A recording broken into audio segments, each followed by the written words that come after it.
can't have that jet. I got it. Yeah. Let me make you real mad. Got 2 of them. Now that's only $1,200. Yes. Y'all not listening to what I'm saying. If you have 1,000 plus 1,000. Okay. Well, I'm gonna work on the other 800. Well, that ain't what I asked you to do. How much money did you pay for Tyler Perry's Gulfstream jet, for example? Well, for example, that's really none of your business, but... There's 1,000 of you. I said close them doors. Ushers, close the doors. Close the doors. Close the doors. Why do you need a $54 million private jet? We're not doing any kind of interviews right now. I'm in the book. I'd just like to know why you need keep your hands off me. Get 1,000 online to give this. If I get 1,000 in the sanctuary to give this, that's $40,000 tonight. He made that airplane so cheap for me, I couldn't help but buy it. You said that you don't like to fly commercial because you don't want to get into a tube with a bunch of demons. Do you really believe that human beings are demons? No, I do not. And don't you ever say I did.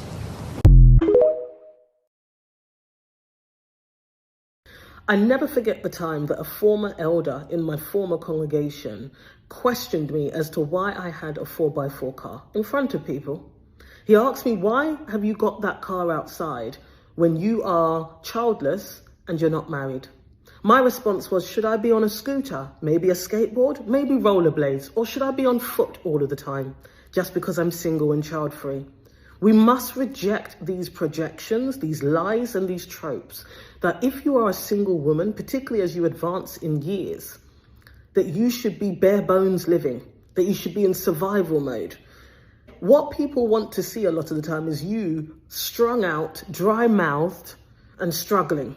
No. What I can say to you, coming from a community where marriage and the nuclear family in particular was the only kind of legitimate recognized family structure and format, the most desired one, is that what gets their goat sometimes, especially the men who are married, is that by yourself as a single woman, you're able to sustain yourself.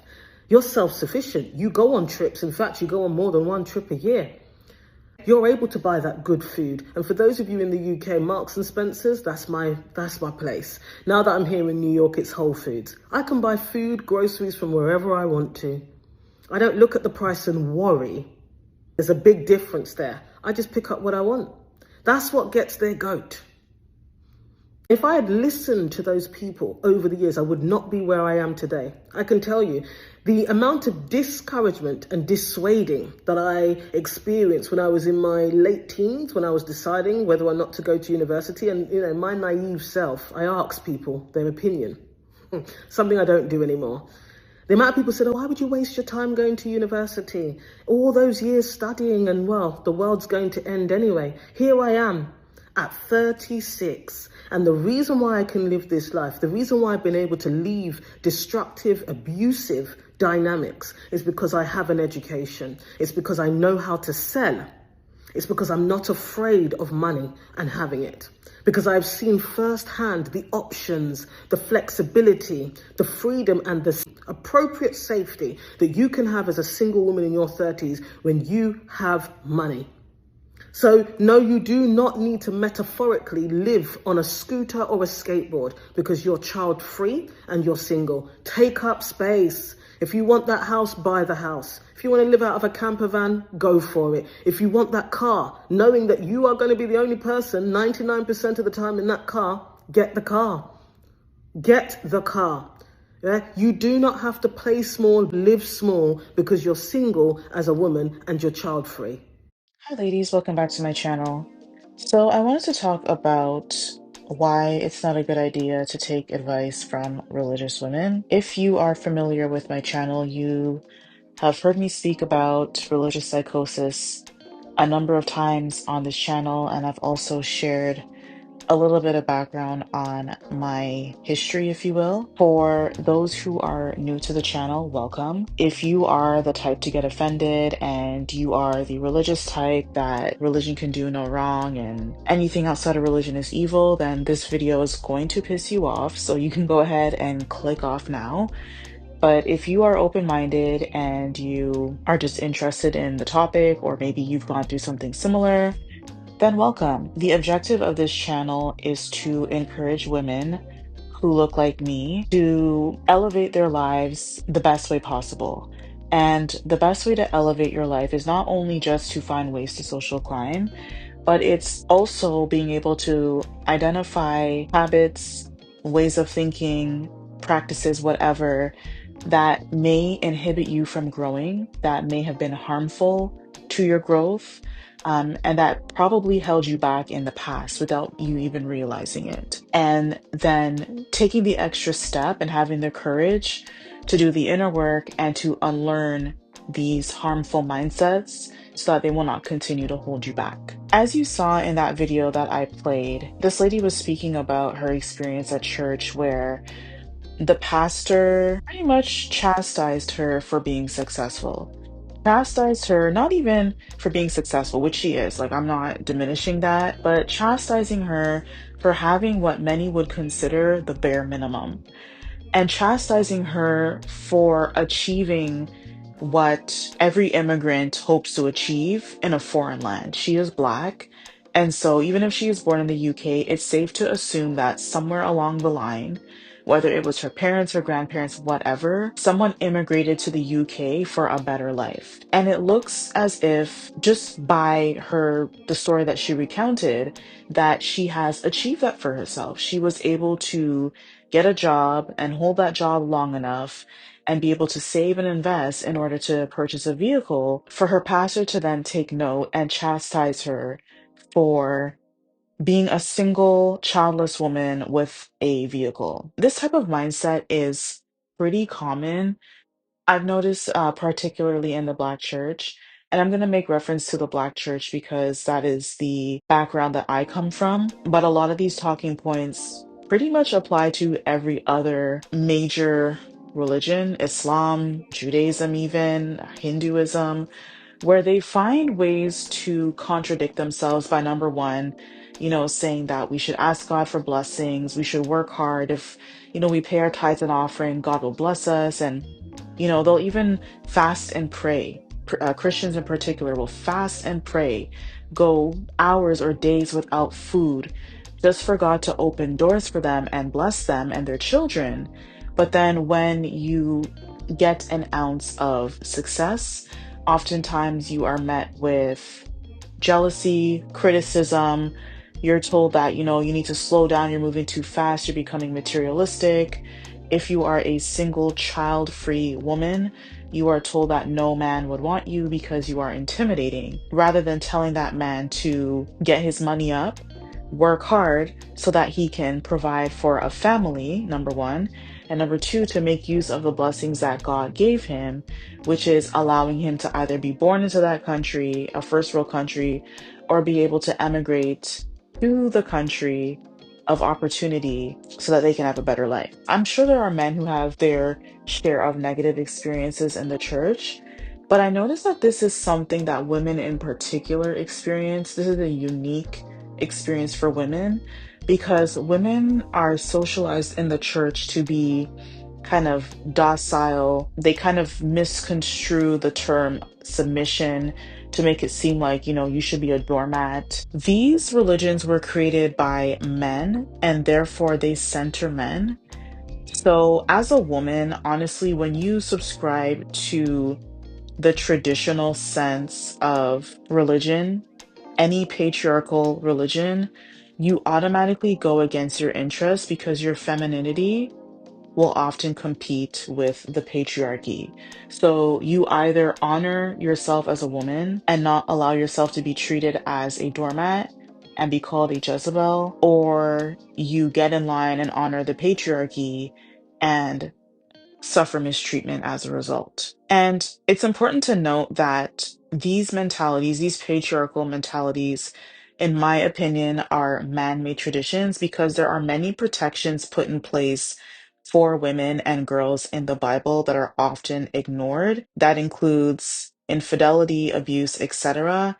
And the onus of, maintaining a clean image, protecting the family image in particular, that responsibility, that burden is often placed on the woman, despite the clear stance that the Bible has taken on abuse against those who are vulnerable. And so if you are the type of woman that will just blindly listen to what a person who calls himself a pastor says without knowing the Bible for yourself, you are screwing yourself. And I found this for myself where my mental health was at its worst when I was in the church, when I just listened to pastors and I allowed them to manipulate the Bible in order to kind of demonstrate that I'm this good, wholesome Christian woman. I did not heal my mental health until I stepped away and was like, no, I'm tired. And what my breaking point was when I witnessed blatant witchcraft in the church, people on one end condemning witchcraft, but then on the other end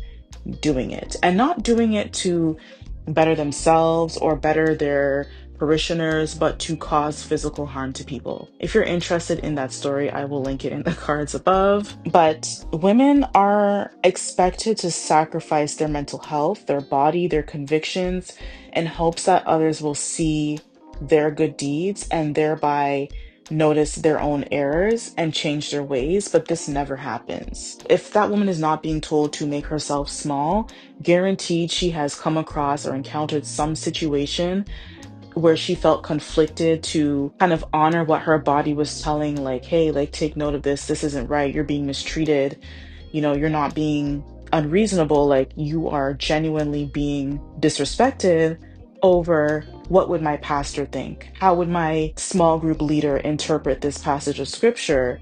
And because a lot of human beings desire to be in the good graces of other human beings, and that shows up as people pleasing, a lot of Christian women are guilty of this, and Muslim women too.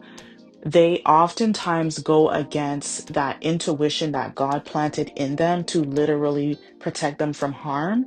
And they will often side with what is popular, what the status quo would agree with, and what they would kind of applaud her for doing in exchange, oftentimes, for her mental health. And there is a growing community of women, Muslim women, Christian women, even Hindu women who are coming out and saying, like, reasons why I left Islam, reasons why, if you're interested in that story, you can go ahead and check out Friendly Ex-Muslim. He shares a channel with his wife where they share their story and other people's stories about injustices that they experienced in Islam, in the name of community.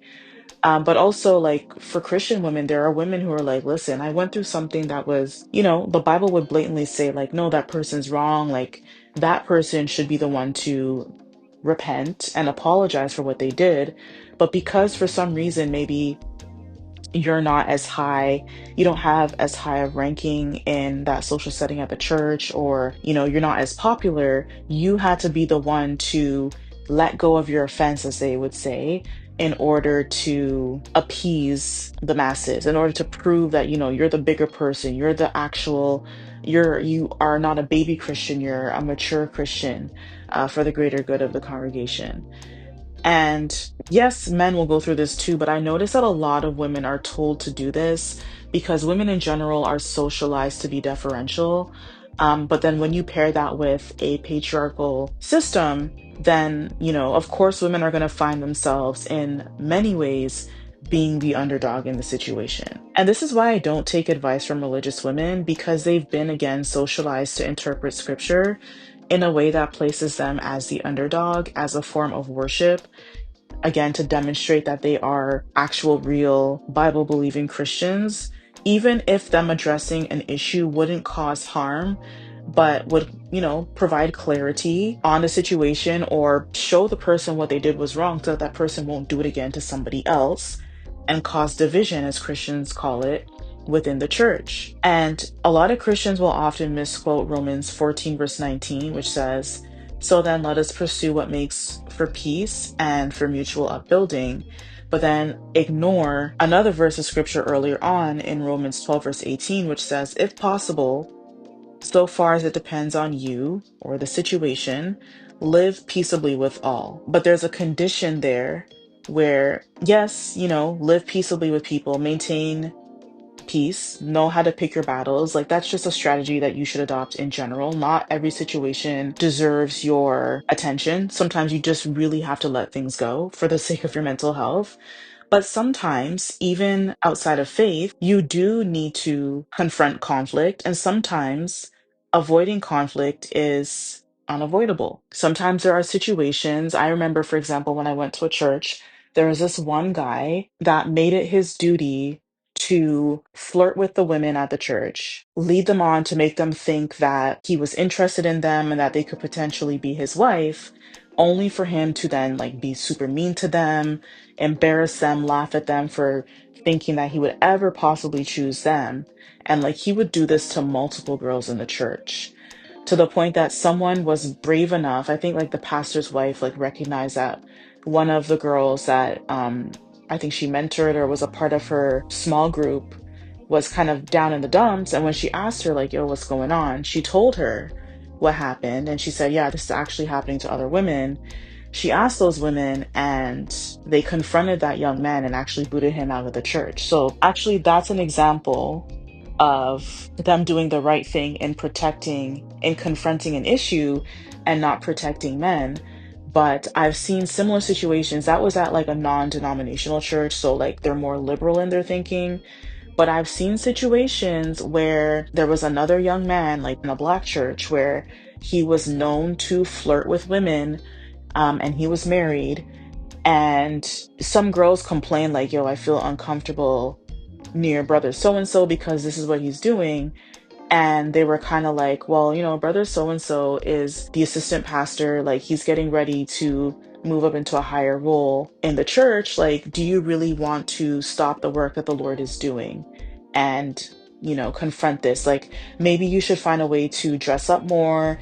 Maybe you should just ignore him because God is doing a mighty thing. Like, don't let the devil stop what God is doing. And brother so and so was able to continue to have an emotional affair on his wife, right, you know, in the pulpit, while still telling people how they should and shouldn't live. And those women, like, they had to sit there and be uncomfortable, and many of them ended up leaving and were accused of not being loyal and faithful to the church, and they're church hoppers because they wanted to honor their mental health. Another good example of this is Danae Jackson. Many of you are familiar with Derek Jackson and the scandal that happened where he was exposed by multiple women for cheating on his good Christian, wholesome wife.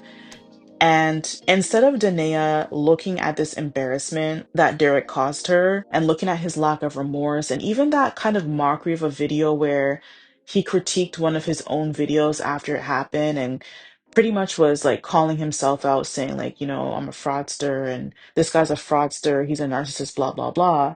To not operate from your lowest self, whatever it may be.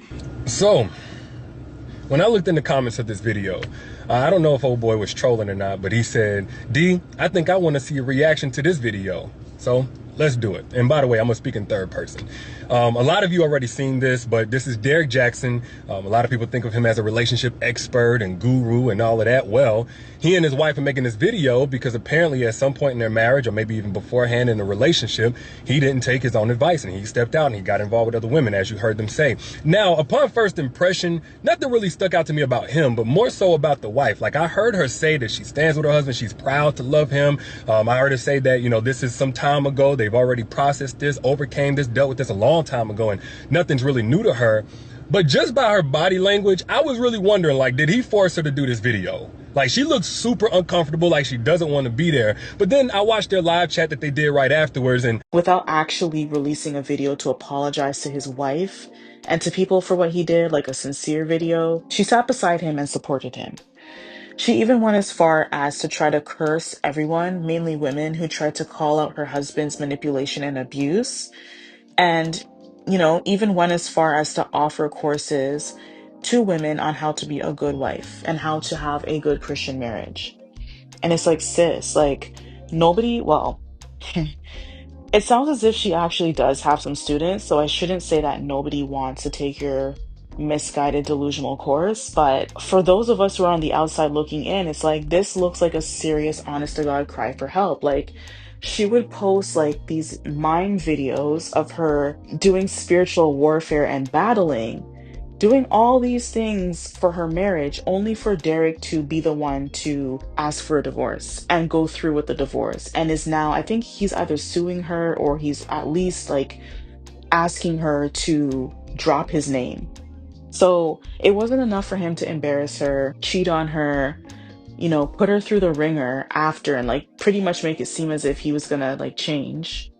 He then was like, nah, like I don't want you to have my last name. Buddy, she's the mother of your child, of your children. Your children still have your last name. Like a lot of women like to keep their ex's last name because they want it to be uniform with their kids. Like they don't want their kids to be labeled as like not have like coming from a single parent household. So they do that. But that wasn't good enough for Derek. He filed for divorce, went on and dated somebody else, bought that other girl a car, I think, or paid her rent, and is demanding that Danae drop his last name.